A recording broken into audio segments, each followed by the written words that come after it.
Hi friend, তোমরা সবাই কেমন আছো? আশা করি তোমরা সবাই খুব ভালো আছো। আমি খুব ভালো আছি। তো দেখতে পাচ্ছ আজকে একটা জিনিস বানাবো, তাই জন্য এখানে নিয়ে নিচ্ছি জিরে ভিজিয়ে, আর এদিকে নিয়েছি আদা রসুন পেঁয়াজ। আর এইদিকে দেখো এখন আদা রসুন পেঁয়াজগুলো এখন দিয়ে দিচ্ছি মিক্সচারে, কারণ কি এটাকে পেস্ট করবো তাই জন্য। তো দেখতেই পাচ্ছ এখন এটাকে ঢেকে দিলাম। তারপরে এইদিকে দেখো এখন হালকা হালকা পেস্ট করা কমপ্লিট।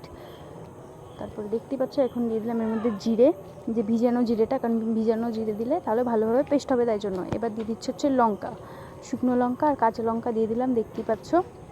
এবার এটাকে ভালো করে পেস্ট করে নেবো। তারপর এদিকে দেখো তোমাদের সাথে কথা বলতে বলতে এদিকে মশলাগুলো পেস্ট করা কমপ্লিট।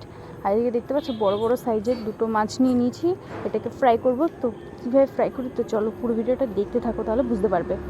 তো এই মাছগুলোর নাম কি আমি ঠিক জানি না, ভুলে গেছি। এবার দেখতে পাচ্ছ ভালো করে হলুদ দিয়ে দিলাম, হলুদগুলো দিয়ে ভালো করে এখন মাখিয়ে নিচ্ছি মাছগুলোকে। তো দেখতে পাচ্ছ দুটো মাছকে ভালোভাবে হলুদ দিয়ে মাখিয়ে নিলাম। এবার এর মধ্যে দিয়ে দিলাম হচ্ছে পরিমাণ মতন লবণ, লবণটা দিয়েও ভালো করে মাখিয়ে নিচ্ছে, দেখতে পাচ্ছ মাছটাকে। আর মাছটাকে হালকা হালকা কেটে দিয়েছি, তাহলে ভালোভাবে মশলাগুলো ঢুকবে আর ভালোভাবে মাছগুলো রোস্ট হবে তাই জন্য। এবার দিয়ে দিলাম হচ্ছে সর্ষের তেল, সর্ষের তেল দিয়ে ভালো করে দেখতে পাচ্ছ মাছগুলোকে ভালো করে মাখিয়ে নিচ্ছি। এবার দিয়ে দিচ্ছি হচ্ছে সব মশলাগুলো পেস্ট করে নিয়েছিলাম, সেই মশলাগুলো দিয়ে ভালো করে মাছগুলোকে মাখিয়ে নিচ্ছি।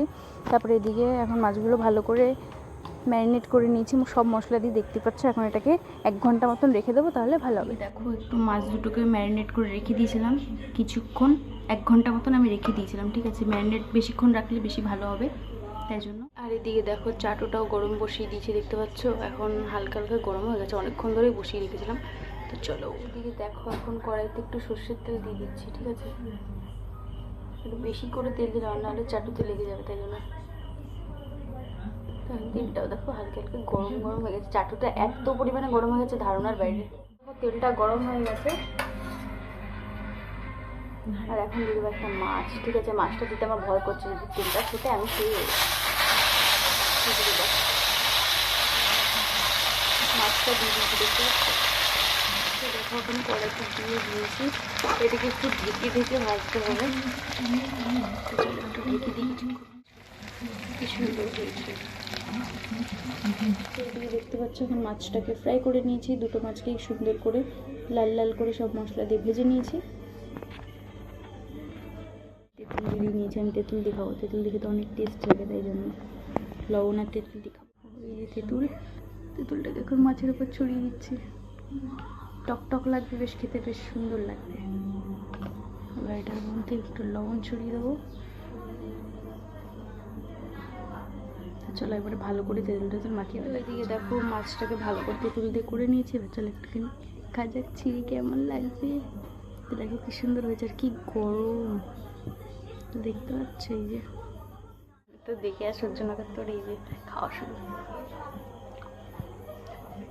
টেস্টটা জাস্ট ওয়াও, তোমরা বাড়িতে ট্রাই করে দেখো, হেভি টেস্ট হয়। দেখো ভাইকে একটু দেবো না, খা কেমন খেতে, ভালো। নিয়ে এখন যাবো ঘরের দিকে, আমার বাবা মা হেঁটেই দেখছে। দেখো কমপ্লিট খাওয়া, বাবা বলছে মাকে দিতে, আমার মাথা শুকিয়ে রয়েছে। মা একটু খেয়ে দেখো, মাকে দিলাম, এই পড়ে গেল। দাঁড়া আমি তুলছি, তুমি খেয়ে বলো কেমন হয়েছে। খুব ভালো,